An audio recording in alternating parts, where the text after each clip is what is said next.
विशेष ये तो मुरली सुनेंगे और पहले अब साकार मुरली सुनेंगे, तो जिसमें कौन चला के रखा है आवाजी गोरू।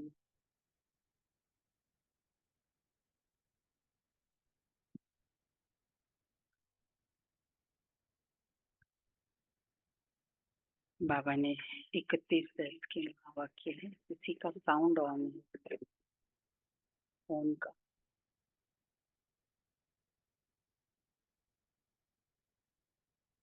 जूम का किसी का साउंड ऑन है तो बंद करो। मीठे बच्चे ऑर्डर करो, हे भूतो तुम हमारे पास आ नहीं सकते, तुम उनको डराओ तो वह भाग जाएंगे।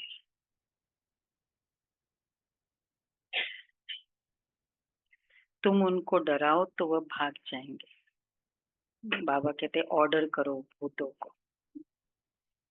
अच्छा, प्रश्न है, ईश्वरीय नशे में रहने वाले बच्चों के जीवन की शोभा क्या है?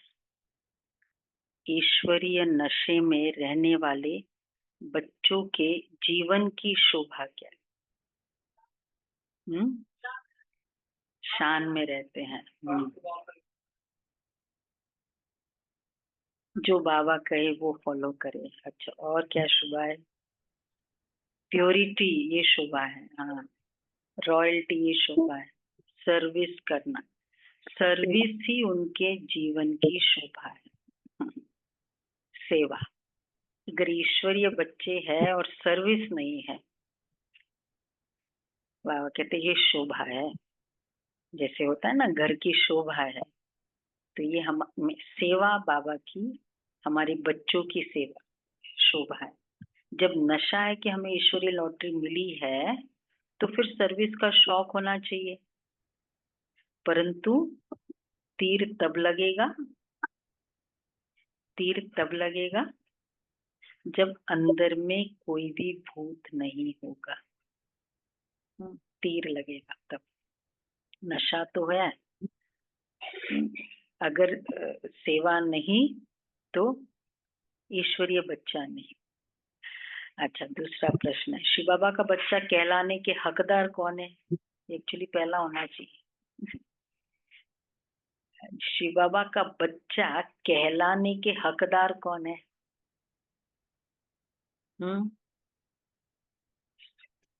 जिसको निश्चय हो मेरा बाप है, सिंपल। जिन्हें निश्चय कि भगवान हमारा बाप है। दुनिया में सिर्फ गॉड फादर बोलते हैं, बहुत बड़ा रोल दे दिया गॉड फादर। फादर का क्या रोल होता है घर में, हमारे लाइफ में कितना इम्पोर्टेंट। तो जिन्हें निश्चय है कि भगवान हमारे बाप, हमारा बाप है, हम ऐसे ऊंच ऊंच बाप के बच्चे हैं।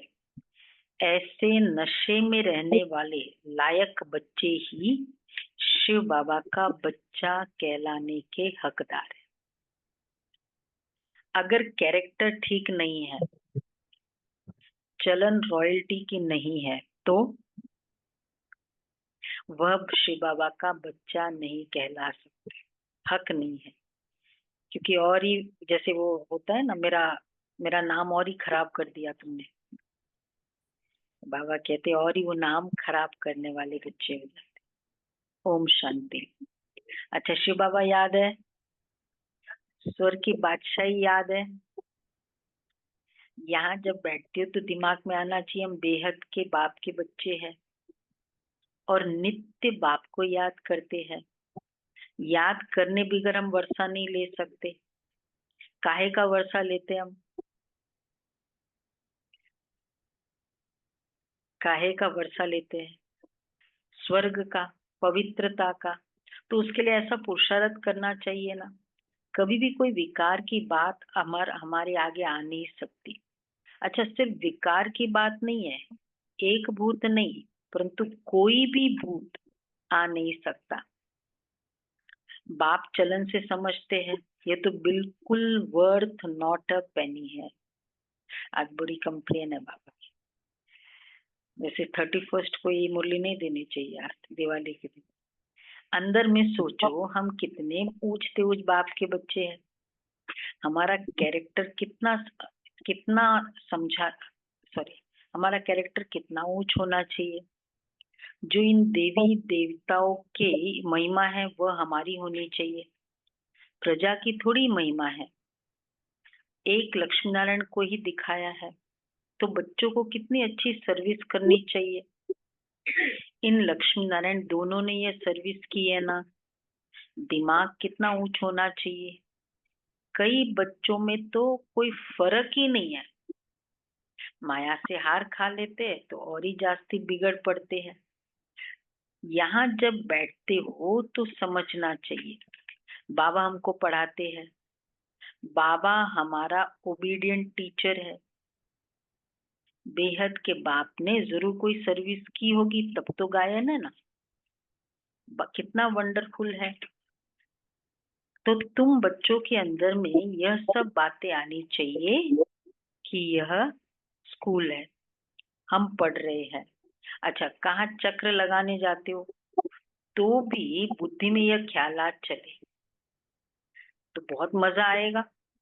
कहीं भी घूमने गए पर ये बुद्धि में ख्यालात चले। कौन सी ख्यालात बुद्धि में होनी चाहिए? बाबा बाप हमारा टीचर है, भगवान के हम बच्चे हैं। बेहद के बाप को तो दुनिया में कोई नहीं जानते। तो तुम बच्चों को अंदर में कितनी खुशी होनी चाहिए, हम कितने ऊंच पूज्य है। वह तो समझते गीता का भगवान श्री कृष्ण है, तो श्री कृष्ण ही पढ़ाता होगा। अच्छा, श्री कृष्ण भी समझो, अगर गीता का भगवान श्री कृष्ण भी समझो तो भी कितनी उच्च अवस्था होनी चाहिए। श्री कृष्ण भी तो ऑर्डिनरी नहीं है ना। मतलब बाबा कहते हैं जिस तरह की हम शास्त्र पढ़ भी रहे हैं, अगर पढ़ाने वाला इतना है तो जो भी पढ़ रहे हैं उनका कैरेक्टर भी कैसा होना चाहिए। उनको तो लगता है ना ठीक है गीता क्लासेस कर लो, पर वैसा कैरेक्टर भी तो दिखाई दे। तो जरूर ईश्वरीय मत पर चलना पड़े। बाप तुम बच्चों को रोज रोज समझाते रहते हैं, यहाँ बैठे हो तो अंदर में खुशी होनी चाहिए ना कि हमको कौन पढ़ाते हैं, भगवान आकर पढ़ाते। यह तो कभी सुना भी नहीं होगा। भगवान तो केवल दर्शन दे दे इस लेवल तक, इस लिमिट तक ही है ना भगवान। भगवान आकर पढ़ाए तो देखो, इसलिए संगम युग इतना ऊंच कि बाबा की पढ़ाई हमें रोज रोज पढ़ने को मिलता है। और सतयुग सारे समय आंखों के सामने देवी देवता दिखेंगे, वही मेरे परिवार भी सारे एक जैसे।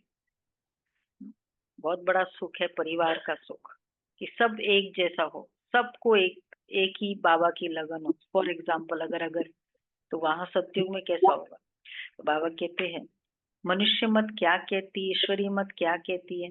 अच्छा, कोई से मिलने जाते हैं तो कुछ भी नहीं ले जाते हैं, याद ही नहीं रहता किसको क्या सौगात देनी जाती है। यह मनुष्य मत और ईश्वरीय मत का कंट्रास्ट बहुत जरूरी है। मतलब बाबा कहते कि जैसे बच्चों की सेवा पे भी जाते हैं, किसको कैसी सौगात देनी चाहिए वो समझना चाहिए। ये शास्त्र आदि सब मनुष्य के बनाए हुए हैं। भले ये जानते हैं कि बंदर बुद्धि है, परंतु मंदिर लायक बनने वाले भी है ना। ऐसे बहुत मनुष्य मत पर चलते हैं। अच्छा, फिर तुम सुनाते हो कि हम ईश्वरीय मत पर क्या बनते हैं, वो हमको पढ़ाते। मनुष्य मत की डेफिनेशन क्या क्या होगी? मन मत, मतलब मेरे हिसाब से ना, वो कहते हैं कि अपने एक्सपीरियंस के बेसिस पे वो अपना मत दे रहे हैं। मनुष्य मत, अब उनका एक्सपीरियंस भी अच्छा है।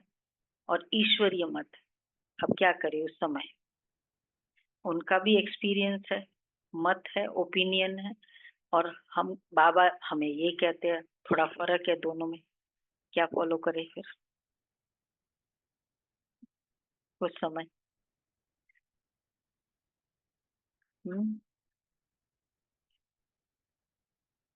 हम्म। क्योंकि ठीक है, वो एक्सपीरियंस है। ईश्वरीय मत त्रिकालदर्शी वाला मत है, मनुष्य मत है उस समय के हिसाब से।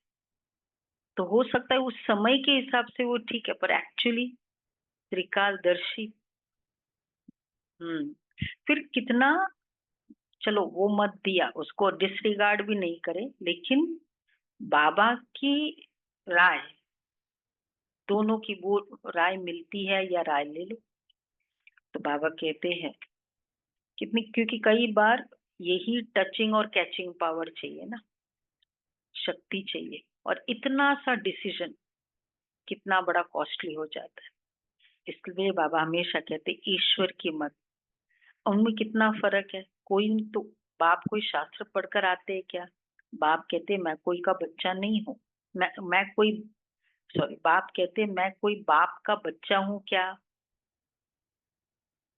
बाबा किसी बाप के बच्चे हैं? किसने बाबा को बच्चा बनाया? वैसे बाप बच्चे हैं, पर वह कहते मैं कोई बाप का बच्चा हूँ क्या? मैं कोई गुरु का शिष्य हूँ क्या, जिससे सीखा हो? तो ये सब बातें समझानी चाहिए। और हम लोगों ने तो देखा है ना आंखों से, 3 घंटे की चला दे, 6 घंटे की, 12 घंटे की मुरली बाबा के सामने, इतना सा भी कुछ नहीं है। और कोई भी वर्ड रिपीट नहीं होती है, और कोई में पॉज नहीं है, कोई में भी मतलब, आई मीन और यूज यूज से और वो वाले जो वर्ड्स होते हैं वो भी नहीं है। एक सरीके चल रहे, जैसे आज आप मुरली सुन रहे हो ना, वैसे के वैसे मुरली बाबा ने चलाए, बिना कुछ करे। और वो भी कितनी सभा सामने, 20-25 हजार है पीछे। नहीं तो कोई को सामने 50-60 भी हो तो थोड़ा वो हो जाए, कॉन्शियस हो जाए। एकदम एक रस स्थिति, एक भी संकल्प नहीं। तो बाबा कहते हैं मैंने कोई से सीखा है क्या? क्लास, अच्छा, भगवान आज हम उनसे पढ़ने जाते हैं, हम रोज 1 घंटा पौना घंटा जाते हैं। अच्छा, क्लास में जास्ती टाइम भी नहीं लेना चाहिए। याद की यात्रा तो चलते फिरते हो सकती है, मतलब क्लास कम हो, याद हो।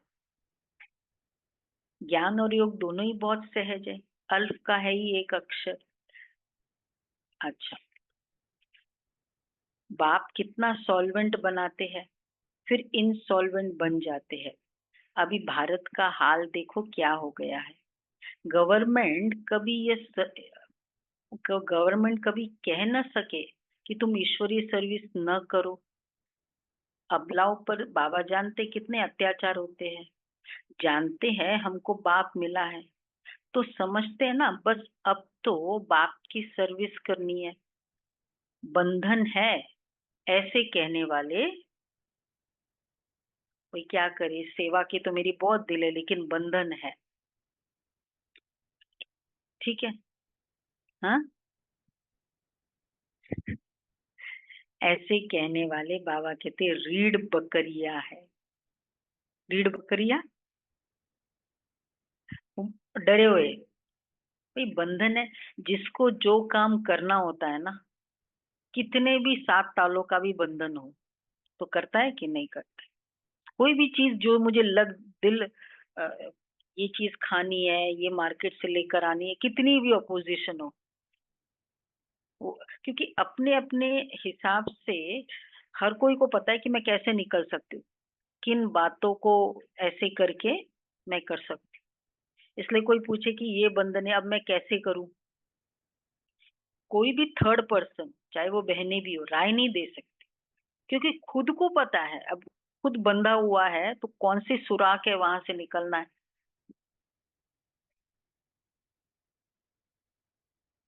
हाँ, लेकिन सब वैरायटी बच्चे हैं ना बाबा की, बंधन वाले तो बहुत है, बहुत बंधन वाले आते हैं। बाथरूम में मुरली पड़ी है, ऐसे भी बंधन वाले बच्चे बाबा। हाँ, नहीं अभी भी है, ऐसे है कई भाई, बांधेला, बांधेली नहीं। ऐसे रहे हैं बाबा के। तो बाबा कहते गवर्नमेंट कभी कह न सके तुम ईश्वरीय सर्विस ना करो, तो बात करने की हिम्मत चाहिए ना। जिसमें ज्ञान है वह तो इतने में सहज बंधन मुक्त हो सकते, जज को भी समझा सकते। हम रूहानी सेवा करना चाहते, मतलब एट द मोस्ट अगर आपको जज के आगे भी खड़ा कर दिया, केस लट कर दिया आपके ऊपर, तो रूहानी बाप हमको पढ़ा रहे। आजकल के तो जज तो पूरी सेवा की हुई है हम सभी ने, अब तो कोई प्रॉब्लम ही नहीं। भारत अच्छा, तुम बच्चों में जो अच्छे समझदार है, क्या होगा जो तुम बच्चों में जो अच्छे समझदार है उनको सर्विस का बहुत शौक रहता है। ठीक है, सब अच्छे समझदार है ना।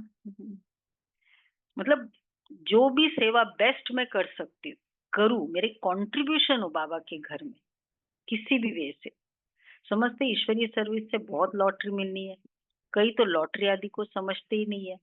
वहां भी जाकर कई तो लॉटरी समझते ही नहीं है, तो फिर वहां भी जाकर दास दासी बनेंगे। दिल में समझते हैं अच्छा दासी से चंडाली से। एक बार ये आशा बहन, आशा दीदी हमेशा बताती है, एक बार वो कैलकाटा गए, मेला ऑर्गेनाइज करना था, निर्मल शांता दादी ने बुलाया और फिर बाद में पहुंचे। बोला अच्छा दादी मैं आ गई हूँ, बताओ मेरी क्या ड्यूटी है। दादी ने बोला ड्यूटी नौकर की होती है, तुम नौकर हो या सेठ हो, तुम्हारा है जहां दिखे सेवा करो। तो ड्यूटी भी फील करना, भाई मेरी ड्यूटी होगी खत्म, तो क्या हो गया। हम बाबा के सेठ है ना, सेठ, हम मालिक है इस घर के। तो बाबा कहते हैं तो जो सच्चे समझदार है उनको सर्विस का बहुत शौक है। पूछेंगे नहीं, घर में पूछना होता है क्या। हम्म। हाँ वैसे एक ऑर्गेनाइजेशन पर्पस भी पूछना है, लेकिन वो नहीं कि भाई मेरी हो गई या इतना ही। तो कई तो लॉटरी आदि को समझते नहीं है, फिर वहां भी जाकर दास दासिया बनेंगे। स्वर्ग में तो होंगे ना, उन्हों की चलन भी ऐसे देखने में आती है। अच्छा बाबा ने भी प्रैक्टिकल में, तुम जानते हो हम श्रीमत पर स्थापन कर रहे हैं, इसमें अशांति नहीं होनी चाहिए। बाबा ने यहाँ भी बहुत ऐसे अच्छे अच्छे घर देखे हुए हैं, एक घर में 6-7 बहुएं इकट्ठी इतनी प्यार से रहती हैं। बाबा के समय में है ऐसे, अभी भी है ना कई साउथ में। किसके अभी है यहाँ घर में, एक घर में 6-7 बहुएं इकट्ठी रहती है। अच्छा, भोजन इकट्ठा। अच्छा 6, तो ये वहीं का होगा कुछ। बिल्कुल शांति लगी रहती है। हाँ वही, कई जगह ऐसे है, एक ही हाँ चूल्हा है और फिर सब इकट्ठे ही खाना खाते हैं। बोलते थे हमारे पास तो स्वर्ग लगा पड़ा है। वैसे ऐसा तो हर कोई को मनुष्य एक बस्ती चाहिए होता है, अच्छा भी लगता है, पर क्योंकि आत्मा में शक्ति कम है, एडजस्टमेंट पावर नहीं है, इसलिए ये हाल हो गया। दुनिया से वैराग्य, अच्छा कोई खिटखिट की बात ही नहीं है, सब आज्ञाकारी है। उस समय बाबा को भी सन्यासी ख्यालात थे, दुनिया से वैराग्य रहता था। बाबा ने टॉपिक चेंज किया। अच्छा मीठे मीठे सिक्के लदे बच्चों प्रति माता पिता बाप दादा का याद प्यार, गुड मॉर्निंग। रूहानी रूहानी बाप बाप की, की रूहानी बच्चों को नमस्ते। हम रूहानी बच्चों की रूहानी बाप दादा को याद प्यार, गुड मॉर्निंग और नमस्ते। शुक्रिया बाबा, थैंक यू बाबा, वाह बाबा वाह। पहला पॉइंट है बंधन मुक्त बनकर भारत की सच्ची सेवा करनी है। पलक से समझाना है, कि हमें रूहानी बाप पढ़ा रहे हैं। हम रूहानी सेवा पर हैं।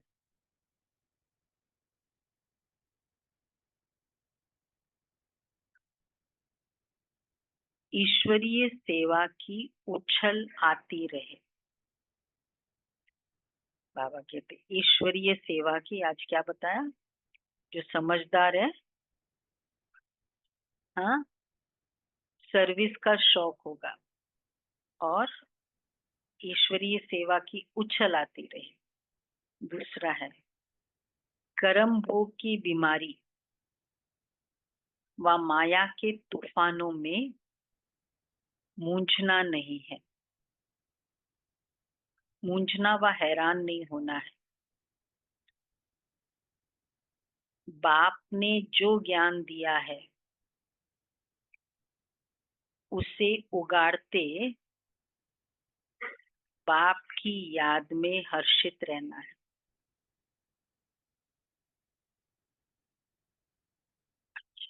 वरदान है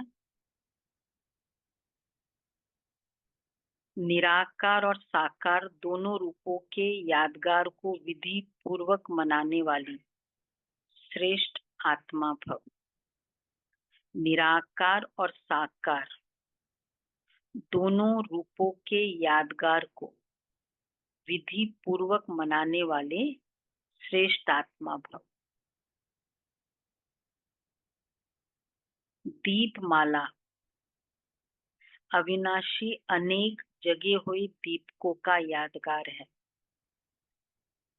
आप चमकती हुई आत्माएं दीपक की लौ मिसल दिखाई देती हो, इसलिए चमकती हुई आत्माएं दिव्य ज्योति का यादगार स्थूल दीपक की ज्योति में दिखाया है।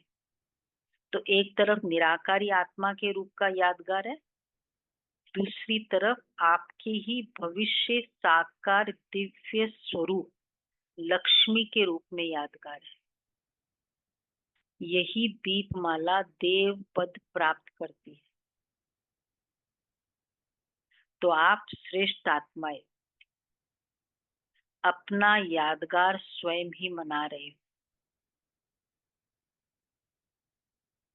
अच्छा, स्लोगन है नेगेटिव को पॉजिटिव में चेंज करने के लिए अपनी भावनाओं को शुभ और बेहद की बनाओ। नेगेटिव को पॉजिटिव में चेंज करने के लिए अपनी भावनाओं को शुभ और बेहद का बनाओ। आज का लास्ट है अव्यक्त इशारा। जैसे गेट की रखवाली की जाती है, ऐसे माया का जो गेट है उसकी भी रखवाली करनी है, जिससे कोई भी आसुरी संस्कार व संकल्प अंदर प्रवेश न हो सके। फिर आपके पास कैसी भी आत्मा आएगी, वह आते ही आसुरी संस्कारों और व्यर्थ संकल्पों से मुक्त हो जाएगी। जब ऐसी सर्विस करेंगे तब प्रत्यक्षता होगी। गेट में गार्ड नहीं होते ना, तो कोई भी आ जाता है। तो कौन सा गार्ड चाहिए इधर? हाँ, वेरी गुड, फर्स्ट झटके में राइट आंसर। अटेंशन का गार्ड। गार्ड मतलब ही क्या? Attention, alert. किसी को आने नहीं देते आजकल तो। हर गाड़ी जाती है अंदर तो भी वो सिक्योरिटी रखते हैं ना। जितनी अच्छी कॉलोनी उसका प्रूफ होगा, उनका सिक्योरिटी बहुत अच्छा होगा। यही होता है ना आजकल, बड़े बड़े हाई राइजर्स होते हैं। अच्छा, तो आज हम बाबा की दीपराज वाली कहानी मुरली सुनते हैं। वैसे बाबा की बहुत लिमिटेड मुरली चली हुई है दिवाली के लिए। ये 21/10/87 दीपराज और दीप रानियों की कहानी। आज सर्व चैतन्य अविनाशी दीपकों के मालिक दीपराज अपनी सभी दीप रानियों से मिलने आए हैं, क्योंकि आप सभी संगम युग की रानियां हो। एक दीपराज से लव लगाने वाली हो। दीपक की विशेषता दीपक है, दीपक के लौ पर होती है। आप सभी दीप रानियां दीपकों के राजा से लगन लगाने वाली श्रेष्ठ आत्माएं हो। वह सच्ची सीताएं एक राम बाप के साथ रहने वाली है। पीछे इसलिए दीपकों के मालिक दीप राजा के साथ साथ आप दीपकों का भी माला के रूप में गायन हो रहा है। लेकिन दीप माला के पहले एक दीपराज बड़े दीपक में जगाते हैं। एक बड़ा दीपक होता है। एक दीपक से आप अनेक दीपक जगमगाते हो। तो यह आप सभी का यादगार आज दिन तक भी मनाया जा रहा है। बड़ा दीपक मैंडेटरी है। पूजा में जो दीपक जलता है वो बड़ा हो, फिर उससे सारा जगाते हैं। तो उसके पीछे का रहस्य किसी को नहीं पता कि वो बड़ा दीपक क्यों है। तो शिव बाबा बड़ा दीपक और उससे अनेक दीपक जगमगाते हैं। तो ये आप सभी का यादगार आज दिन तक भी मनाया जा रहा है। दीपमाला को देख क्या दिल में आता है? ये उमंग आता है कि मुझ दीपक का ये यादगार है। सिर्फ चमक देख खुश होते हो या अपना यादगार समझ खुशी होती है? पूछ रहे बाबा। चमक देख खुश होते हैं, यादगार देख खुश होती है। अपने को उसमें देखते हो, जानते हो कि मैं भी दीपक इस माला में हूँ। जितने लाइट्स दिखते हैं वो क्या लाइट लगता है। अब देखो पूरी झड़िया लाइट मैंने देखा कल। हम इस तरफ के तो कोई भी एक घर नहीं हो जिसमें पूरी ऊपर से नीचे तक, जैसे पूरी कॉलोनी सत्युग की कॉलोनी होगी, पूरे वो हर कोई वैसा है। दिवाली का विशेषता है ना ये त्योहार, पूरे फुल। बाकी कहीं भी पूरे फुल नहीं होता है, पर्टिकुलर जैसे कर दिया पूरा फुल। या तो कोई फंक्शन घर में होता है तो तब पूरा करते हैं। ज्यादा से ज्यादा शादी का फंक्शन होता है तब किया जाता है, उससे ज्यादा तो नहीं होता। तो दिवाली में तो कितना सत्युग की क्लैरिटी होती है। जितने लाइट्स देखो उतना सत्युग याद आ। तो बाबा कहते हैं दीपमाला को देख क्या दिल में आता है? सिर्फ चमक देख खुश होते या अपना यादगार समझ खुशी होती है? अपने को उसमें देखते हो? अच्छा, जानते हो कि मैं भी दीपक इस माला में हूँ? जानते हो ये दीप माला माला के रूप में क्यों दिखाते हैं? इसलिए इसको क्या कहते हैं? दिवाली को एक और नाम, ये दुनिया में भी मानते हैं वो। दीपावली। हाँ, दिवाली का एक और नाम दीपावली। दीपावली, दीपोत्सव, दीप दिवस। दीप दिवस नहीं के, दीप दिवस, दीप माला दिवस कहते हैं क्योंकि आप सभी विशेष आत्माओं के संगठन का यह यादगार है। माला तब सजती है जब अनेक दीपक संगठित रूप में हो। अगर एक व दो दीपक जगा दे तो माला नहीं कहेंगे। वो तो दीपमाला अविनाशी अनेक जगे हुए दीपकों का यादगार है। तो अपना दिन मना रहे हो ना, जगे हुए दीपक, enlightened minds is equal to Diwali. इसलिए एनलाइटन जगे हुए को एनलाइटन कहते हैं। तो अगर हाँ, तो अपना दिवस मना रहे हो ना, एक तरफ चैतन्य दीपक के रूप में जगमगाते हुए विश्व को रोशनी दे रहे हो, दूसरे तरफ मतलब एक तरफ दीपक भी जला रहे हो और दूसरे तरफ अपना यादगार भी देख रहे हो। अब कितने सारे यादगार है दिवाली के पीछे, लास्ट में हम समराइज करेंगे। संगम युग के कितने सारे यादगार मिलाकर दिवाली कहा जाता है। सत्युग के यादगार अलग, संगम युग के यादगार। तो बाबा कहते हैं दूसरी तरफ अपना यादगार भी देख रहे हो, देख देख हर्षित होते हो ना। ये दीपकों के रूप में क्यों दिखाया है? क्योंकि आप चमकती हुई आत्माएं, दीपक की लौ मिसल दिखाई देती है, इसलिए चमकती हुई आत्माएं दिव्य ज्योति का यादगार रूप है।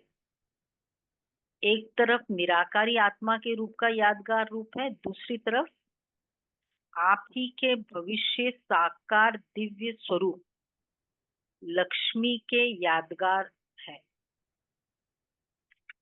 यही दीपमाला देव पद प्राप्त करती है। इसलिए निराकार और साकार दोनों रूपों का साथ साथ यादगार है। तो डबल रूप का यादगार दीपमाला है ना, निराकार और साकार। साकार निराकार दीपकों का और साकार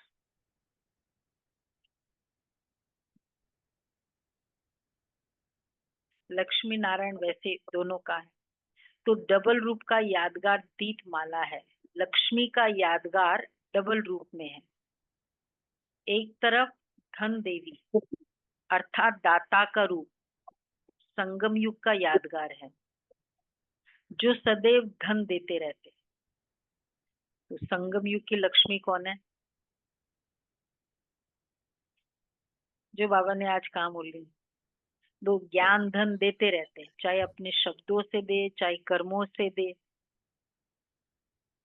तो सतयुग में बाबा कहते हैं ये संगम युग, तो जो सदैव धन देते रहते।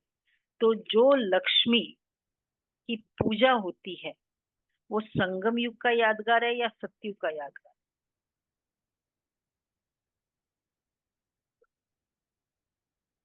क्यों?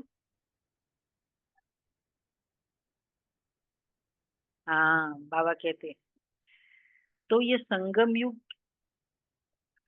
संगम युग पर अविनाशी धन देवी के रूप में चित्र दिखाया जाता है।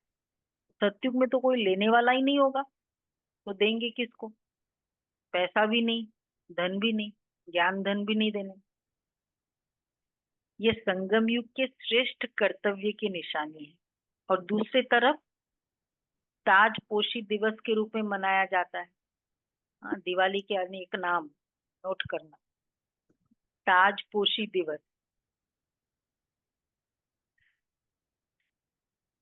ताजपोशी भविष्य की निशानी है और धन देवी संगम युग के दाता रूप की निशानी।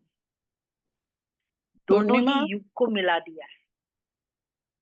ताजपोशी, तो ताजपोशी ये ब्राह्मणों का जो बाबा लैंग्वेज में है, क्योंकि दुनिया में तो पता ही नहीं ताजपोशी क्या होता है। आप सबको पता है ना ताजपोशी दिवस? सुरेश भाई, दिवाली को ताजपोशी दिन के रूप में बाबा बाबा के ज्ञान में बोलते हैं। बोलो विनोद भाई, ताजपोशी की बोलते हैं? अच्छा, राम भगवान का। शिव बाबा तो श्री कृष्ण 16 कला संपूर्ण लक्ष्मी नारायण की बात है ना, बाकी तो सबको पता है। सुलभागन, ताजपोशी बोलो। हाँ, लक्ष्मी नारायण का जो कोरोनेशन हुआ जिस दिन, स्वयंवर हुआ नहीं, कोरोनेशन, वो है दिवाली। और उसके बाद के इमीडिएटली थोड़ी ताजपोशी हुई और फिर राज तिलक, ये अलग समारोह। तो ताजपोशी दिवस ये तो इसलिए first Lakshmi Narayan of the world ने अपनी सीट ग्रहण की। कौन सा ईयर है वो? 111, जब सत्यु के ब्रह्मा बाबा मम्मा पहला लक्ष्मी नारायण, मतलब इस वर्ल्ड में सबसे पहले जो राजाई सिस्टम चली उसका प्रथम महाराजा महारानी लक्ष्मी नारायण। इसलिए दिवाली वो दिन जो उस समय सजा था, मतलब वो सत्युग, तो इस कारण दिवाली हाईएस्ट त्योहार माना जाता है। इसके बाद फिर कल्मिनेशन है, उसके बाद कोई बड़ा त्योहार है ही। तो क्योंकि संगम युग छोटा सा युग है, लेकिन जितना छोटा है उतना महान है। ये सर्व महान कर्तव्य, महान स्थिति, महान प्राप्ति, महान अनुभव इस छोटे से युग में होते हैं। बहुत प्राप्ति या बहुत अनुभव होते हैं, और संगम युग के बाद सतयुग जल्दी आ जाता है। इसलिए संगम युग और सतयुग के चित्र और चरित्र मिला दिए। तो संगम युग के है चरित्र और सतयुग के है चित्र। हम बच्चों की एनलाइटेंड माइंड्स थे, उन्होंने दीपक के रूप में बताता है। फिर महालक्ष्मी की पूजा करी तो फिर सतयुग का यादगार हुआ। अच्छा, अकाउंट्स कंप्लीट हो गए सबके, न्यू बही खाता शुरू करते हैं। होता है ना, व्यापारी तो जरूर बही खाता रखते हैं, और वो भी रेड कलर का। आज भी रखते हैं, रखते होंगे। तो वो बही खाता का पूरा कंप्लीट। भाई वैसे तो बही खाता उनसे कंप्लीट तो होता नहीं, नहीं बट फिर भी एक शकुन के रखते हैं पूरे। हाँ, हमारा पूरा ओल्ड अकाउंट्स कंप्लीट आत्मा का, इसलिए बही खाते बंद करके न्यू बही खाता। सतयुग से हमारा न्यू बही खाता शुरू हो जाता है ना। हमारा कोई भी ओल्ड अकाउंट सब आत्माएं चुत्तू करके परम धाम जाती। तो बहुत सारे संगम युग का यादगार एक्शन और सतयुग का चित्र। तो बाबा कहते हैं क्योंकि संगम युग छोटा सा युग है, तो चित्र सतयुग का चरित्र संगम का दे देते हैं। इस प्रकार ये दीपमाला भी आपके डबल रूप डबल समय का यादगार हो गया। जो दीपमाला में विषय विधि रखते हैं, ये वह भिन्न भिन्न विधियां भी मिक्स कर दी है। एक तरफ अपने पुराने खाते समाप्त कर नया बनाते हैं, दूसरे तरफ दीपमाला में नए वस्त्र भी विधि पूर्वक पहनते हैं। तो पुराना हिसाब किताब चुकतू करना और नया खाता आरंभ करना, ये संगम युग का यादगार है। नया खाता और नई सब चीजें, बर्तन भी नए, पुराना सब भूल जाते हैं। नया जन्म, नया संबंध, नया कर्म। सतयुग की पूरी स्टाइल नहीं होगी। ड्रेस कौन सा होगा हमारा? देवी देवताओं का ड्रेस। तो ड्रेस भी, शरीर भी वैसा नहीं।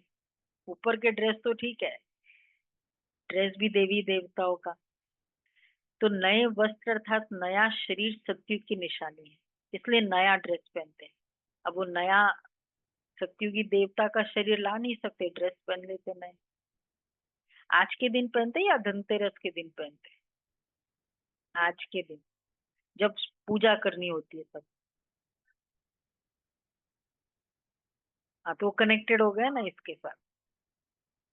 तो दोनों ही समय की विधियों को मिक्स कर दिया है।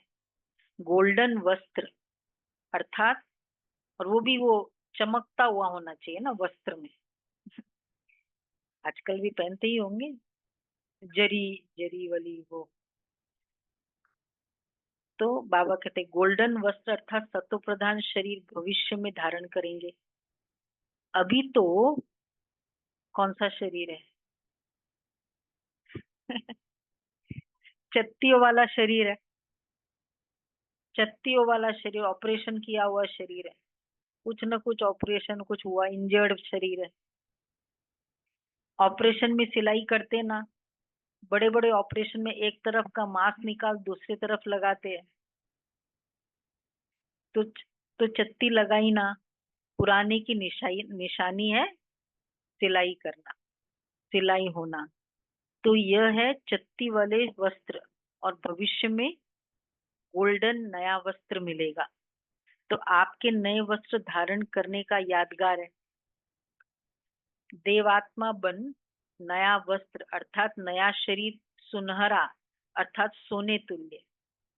आज की दुनिया में तो लोग बन नहीं सकते, इसलिए यादगार रूप में स्थूल वस्त्र पहन खुश हो जाते। इसलिए जब वस्त्र पहनते तो ये संकल्प करो, नया देवताई शरीर पहन रही, इसलिए देवताई चलो।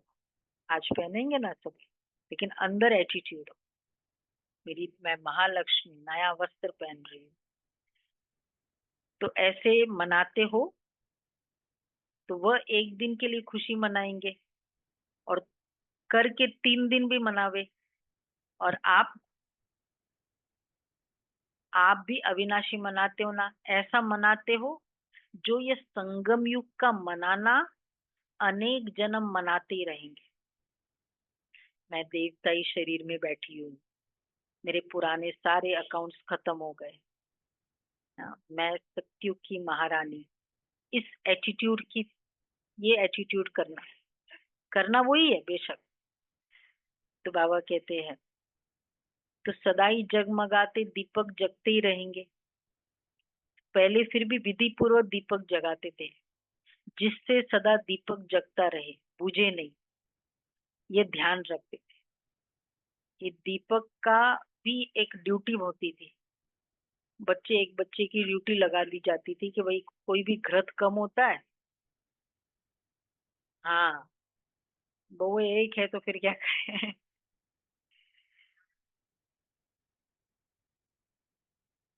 नेक्स्ट डे भी देखो एनलाइटन माइंड्स की कितनी यादगारें हैं।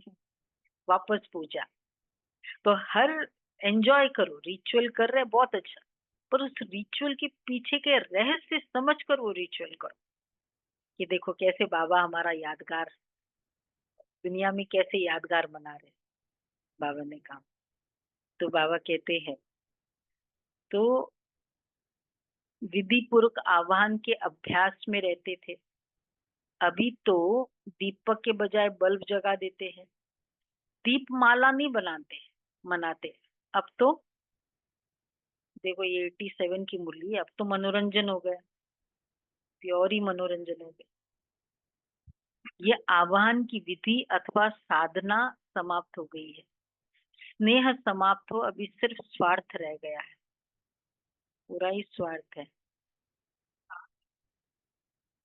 वो तो हमें भी नहीं समझ में आता है कि आज तक 90s तक तो कुछ था नहीं ऐसा ताश। नहीं नहीं, ये तो पूरा मनोरंजन कर लिया ना कुछ, कोई भी उसमें तो कोई रिचुअल का कोई कनेक्शन ही नहीं है। हाँ, तो ये तो कुछ कनेक्शन कोई भी रिचुअल से कनेक्टेड नहीं। तो बाबा कहते हैं ये आह्वान की विधि अथवा साधना समाप्त हो गई, स्नेह समाप्त हो, सिर्फ स्वार्थ रह गया है। धन बढ़ जाए इस स्वार्थ से करते, मिस नहीं करते। वैसे भी स्वार्थ रह गया, पूरा ही धन का ही काम हो गया। और उस तरह से जो अभी वो चल रहा है वो तो पूरा ही धन का है। भावना से नहीं, कामना से करते। पहले फिर भी भावना थी, अभी तो ये भावना कामना के रूप में बदल गई है। रहस्य समाप्त हो गया और रीति रस्म रह गई है। कलयुग का एंड में रीति रस्म भी नहीं रही, इसलिए यथार्थ दाता रूपधारी लक्ष्मी किसी के पास आती नहीं। धन भी आता है तो काला धन आता है, दैवी धन नहीं आता, आसुरी धन आता है। इसलिए वो धन के साथ पूरी नेगेटिव भावना जुड़ी हुई है। वैसे ही शुद्ध भावना से नहीं कमाया हुआ धन, वो धन नहीं, ऊपर से फिर ये वाला जो धन है गैम्बलिंग वाला, वो तो कौन सा धन है? काला की भी कोई डेफिनेशन बाबा कहते हैं। लेकिन आप सभी यथार्थ विधि से अपने दैवी पद का आह्वान करते स्वयं देवता व या देवी बन जाते हो, तो दीपावली मनाने आए हो ना, अच्छा खूब मनाओ, लेकिन यह भी संगम युग के सुहेज है। खूब मनाओ लेकिन बाप से मिलन मनाते हुए सुहेज मनाओ। सिर्फ मनोरंजन के रूप में नहीं, लेकिन राइम करो। देखो, सेवा धन नहीं, वो बाबा ने कहा स्नेह नहीं स्वार्थ है। इसी तरह सिर्फ मनोरंजन नहीं, लेकिन मनोरंजन के रूप में नहीं मनाओ, लेकिन मन मनाभव के रूप में बाबा को यादगारों को याद करते हुए कलश रखते हैं, और क्या रखते हैं, पान रखते हैं, वो सब है ना। पान किसका यादगार है बोलो? पान का शेप क्या है? सतयुग में भारत का शेप कैसे होगा? पान जैसा। उसी में तो श्री कृष्ण को दिखाते अंगूठा चूसता हुआ। ये पूरा सृष्टि ये आज की तरह नहीं होता। इंडिया का मैप ही फेमस है, रॉन्ग रॉन्ग साइड, इसलिए पान। तो बाबा कहते हैं मनोरंजन मनाओ, लेकिन संगम युग की यादगार की भावना रखते हुए मनाओ। अच्छा, तो आज सिर्फ मोमबत्ती जलाएंगे? मनाना किसको कहा जाता है? क्या करेंगे? सिर्फ मोमबत्ती जलाएंगे, केक काटेंगे, रास करेंगे, गीत गाएंगे? ये तो करे नहीं करे। हाँ, करे ना।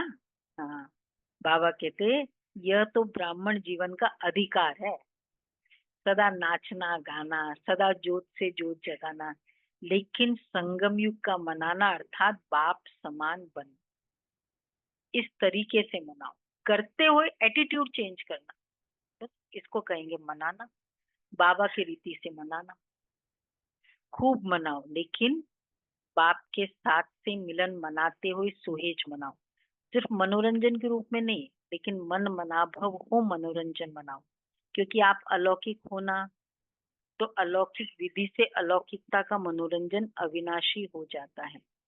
आप सबने तो संगम युगी दीपावली की विधि पुराना खाता खत्म करना, ये हर संकल्प, हर घड़ी, हर कर्म, हर बोल नया अर्थात अलौकिक हो, ये विधि अपना ली है ना?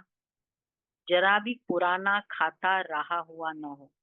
कभी कभी जब कमजोरी आ जाती है तो क्या कहते, चाहते तो नहीं है लेकिन पुराने संस्कार है, पुराना स्वभाव अथवा आदत है, धीरे धीरे खत्म हो जाएंगे, ऐसे कहते हैं ना। तो पुराना खाता फिर कहाँ से आया? गठरी बांध कर रखी होगी तो चोर ले लेगा।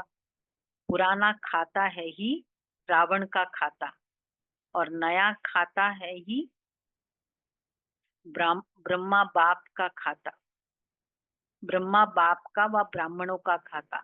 अगर थोड़ा भी पुराना खाता रहा हुआ है तो वह रावण की अपनी चीज है। तो दिवाली मनाई या मनाने वालों को देखकर खुश हो गए? अच्छा, विधि से सिद्धि है ना। दूसरी विधि दीपमाला में कोने कोने की सफाई करते, चारों कोनों में सफाई करते, दो या तीन कमरों में नहीं, कोने कोने की सफाई, ये भी दिवाली का यादगार है। तो हर हम आत्मा के कोने कोने से कहीं से भी हिसाब किताब रहता नहीं, क्योंकि स्वच्छता महानता है। देव पद का आह्वान करने के लिए चार कोने की स्वच्छता कौन सी है? तो वो स्थूल चार कोने की सफाई करते। आपकी स्वच्छता है पवित्रता, चारों ही प्रकार की स्वच्छता पवित्रता हो, मनसा वाचा तन मन धन संबंध, चारों ही पवित्रता। इसी विधि से दैवी पद की प्राप्ति करते। एक भी प्रकार की स्वच्छता नहीं होगी तो श्रेष्ठ देवी पद की प्राप्ति भी नहीं होगी। सुनाया ना? मनाना अर्थात बनना। तो ब्रह्मा ने सबूत बन करके दिखाया, इसलिए नंबर 1 सपूत बन नंबर 1 की प्राप्ति करो। इन विधियों को अपनाना अर्थात दिवाली मनाना। अच्छा, ओम शांति।